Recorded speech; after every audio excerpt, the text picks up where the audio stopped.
Hi, I want to make a video on how this idea that there's so many arbitrary distinctions to make in reality, sort of like it creates like the distinctions. It creates the idea that there's some kind of objective reality makes null and void. Since there's so many, I want to make this shorter than my last video. Anyway, so making this distinction. Um, there's so many distinctions to make. There's so many arbitrary distinctions that, like, because we can't necessarily describe something to the nth degree, describe it to the very end. Obviously, like I say, we contrive these things. The very end is based on our contrivance. Who, what, when, where, why. We can keep asking those questions. What is contrivance, our biology, and the function of the mechanism. We're becoming a victim. We're reinforcing the repetitive, redundant mechanism that we've been created around when we keep asking those redundant questions, creating all those arbitrary distinctions, having our subjective point of view. We're contriving that. We're contriving paradoxes. We're contriving contradictions. We're contriving all of these things because contradictions don't exist in reality. Reality creates itself. And we create these contradictions by creating these contrivances in our mind. We create these paradoxes. We create these conundrums. Even though these things don't really exist, they exist as a concept of mixing two ideas, contriving two um, two contradicting ideas and contriving some kind of paradox or some kind of conundrum or some kind of contradiction in them. And we create those based on a contrivance of mixing two ideas together. Sort of like we mix ideas together, but it's we can only think. We can't think outside of this mechanism. We think of something great. We think of a fourth dimension or something where we don't eat, but we do something else. It works in a completely different way, but we can't put our hands on that.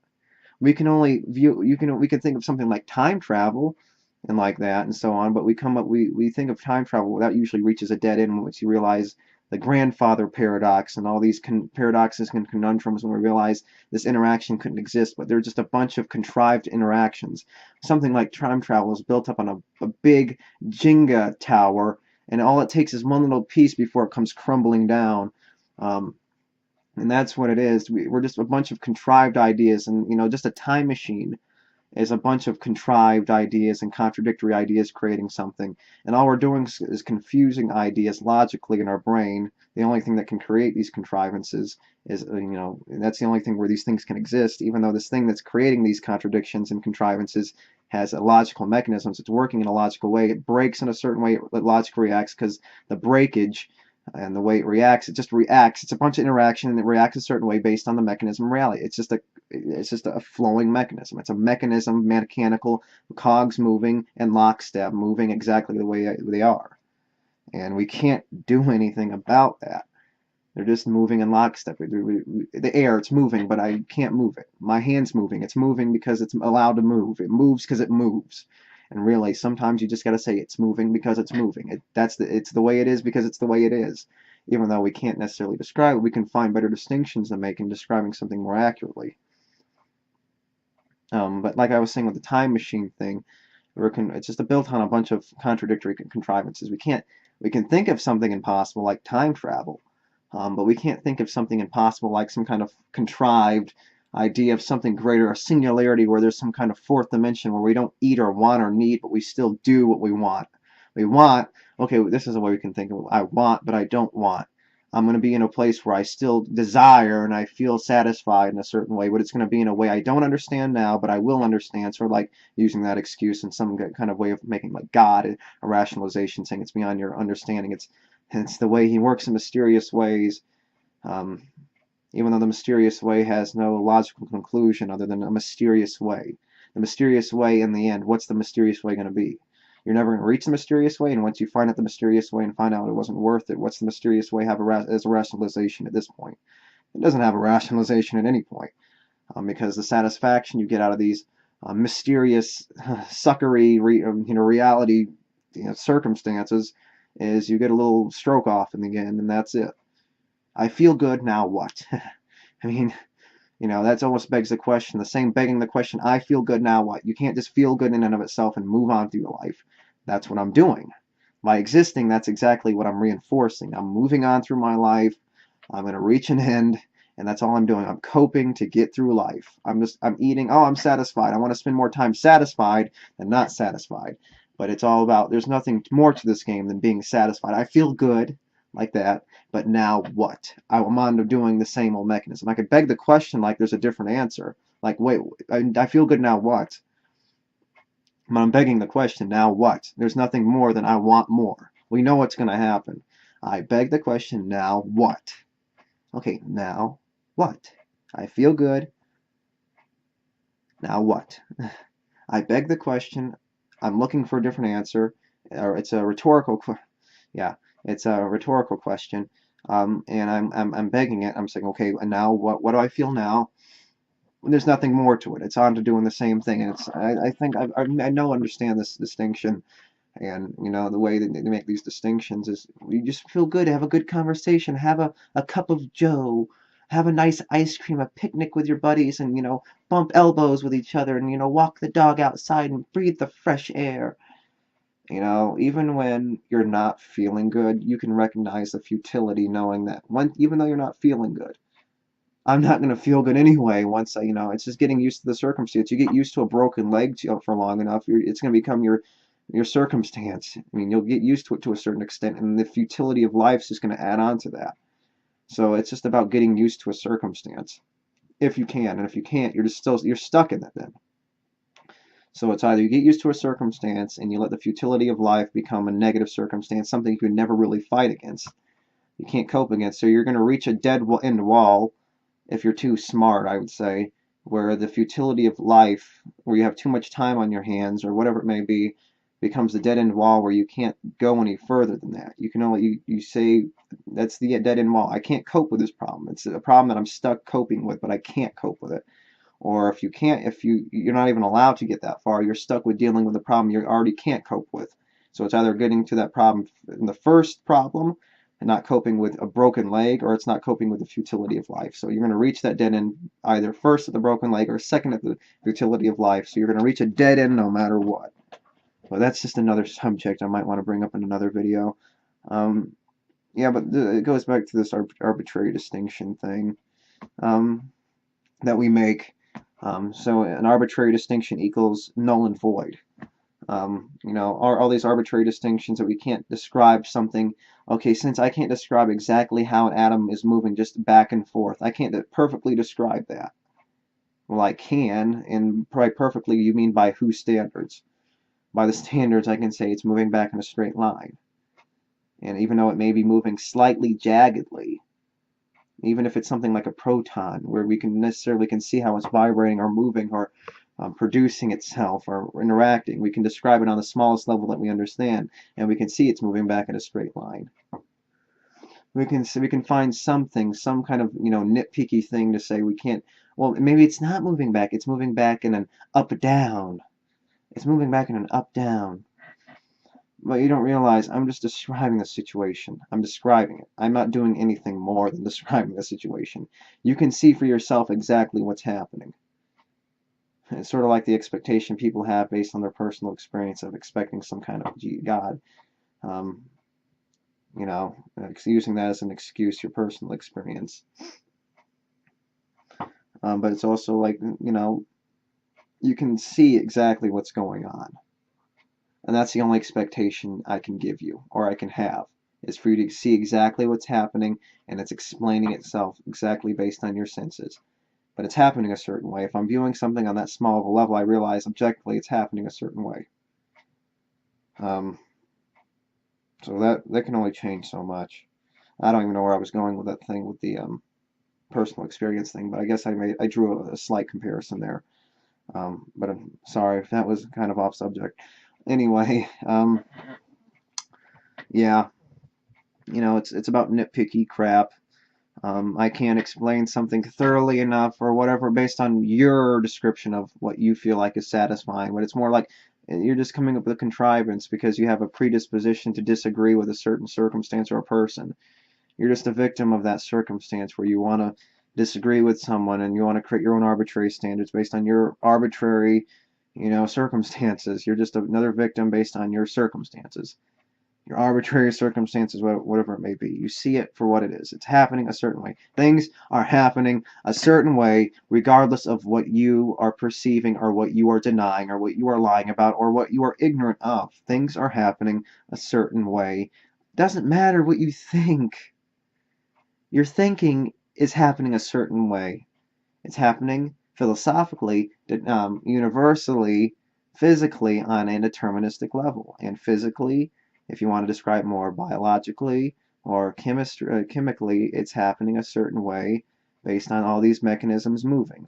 But these mechanisms, say like the adrenaline happening, the synapses popping, these are happening based on the circumstances of cause and effect, allowing them to exist in a certain way, and the pieces are moving in exactly a certain way, creating the circumstance and letting it boom, pop, and react and happen to be a part of the circumstance that it's very a part of. It's a part of the same circumstance it's happened to create, and everything is part of the creation of the circumstance because it's the pieces I'm made out of are same pieces that are being created by the circumstance. So I'm part of the circumstance. And I'm responsible for the circumstance. I guess that's a good way of saying it. I'm pieces of the circumstance, but also I'm pieces that are made up of the circumstance. The circumstance, the ethereal thing, you can apply physically to these certain things, and the circumstance is made up of all these pieces, and I'm part of all these pieces, and I'm part of the whole circumstance. I'm part of the interaction, because all these pieces that make me are part of this circumstance based on the initial circumstance and interaction, or action, initial cause, creating all this circumstance and interaction. So to a certain extent, we just put the pieces, we find the target that we're putting our mind on, or whatever it may be, and we're targeting that thing, and that's what we decide to blame the circumstance for, whatever it may be. Going off subject kind of again. So it goes, these arbitrary distinctions, blah, blah, blah.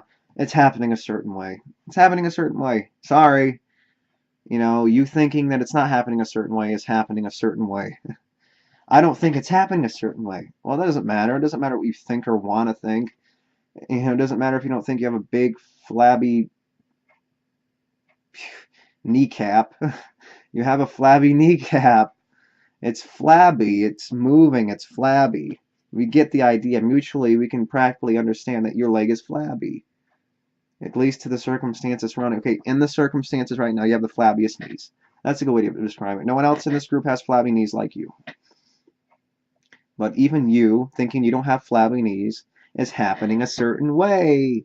You have flabby knees, even if you don't think you have flabby knees. And even if you don't think you have flabby knees, you not thinking you have flabby knees is happening a certain way.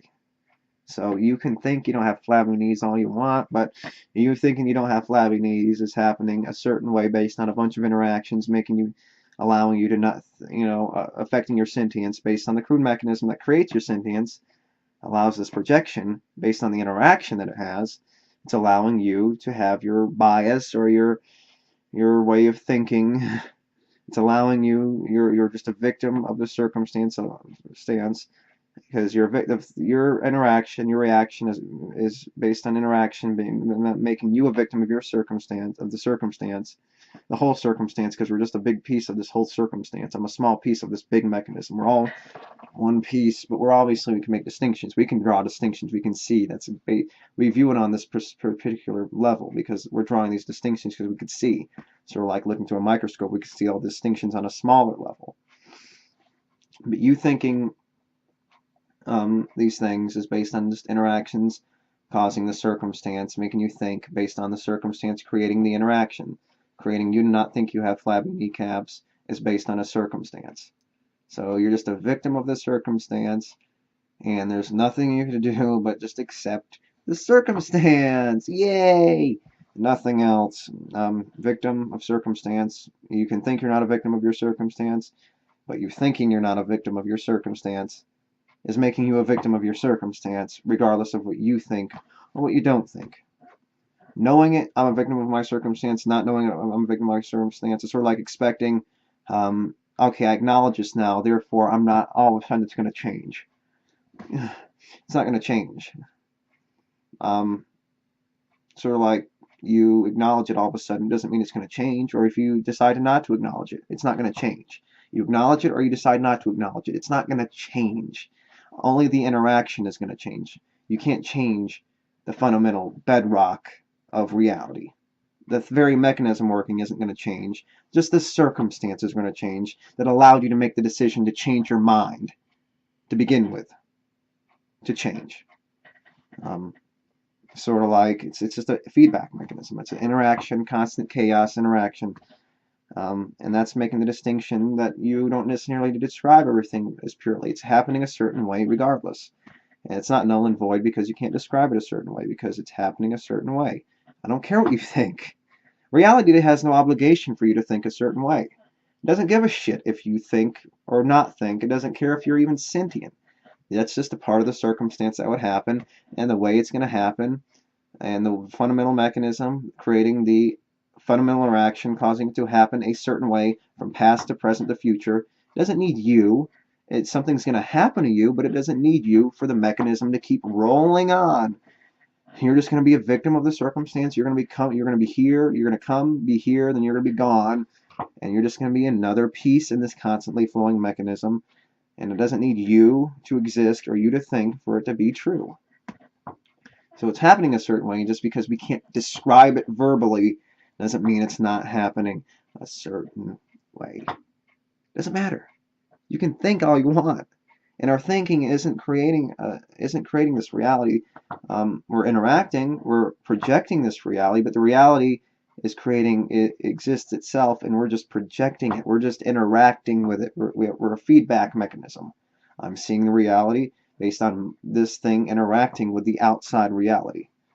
And people obviously usually mix that up, thinking that I'm seeing it through my own subjective perspective, as if I'm projecting onto the world. All of a sudden I see a pony, therefore my delusions become reality.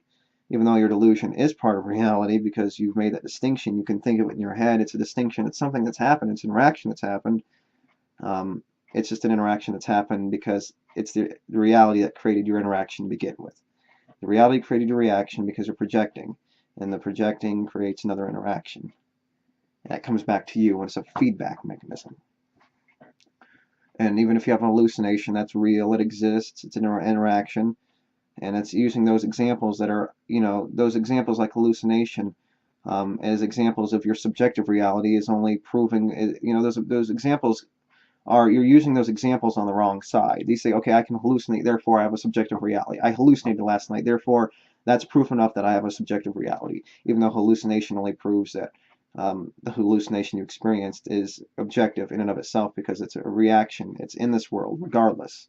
So hallucination only proves more the objective reality than the subjective reality you claim based on your miscalculation of the fundamental facts and the A-B, connecting the dots. You're connecting the dots incorrectly, and that's all you're doing. You're just using the example that's for objective reality. You're using the opponent's. You're using the opponent's. You're using the opponent's. The opponent's point to prove your point, even though it's not for your point. It's already been proven to be for the opponent's point, and that's the logical conclusion that you reach when you recognize that. Nothing else to that. It's very simple. Yeah, and if I want to say anything else on the subject, this video's gone long enough. I said short, but I guess short only means grain of salt, I guess. So yeah, thank you, and if I need to add anything else, I'll add it in another video. So thank you, and until next time, bye.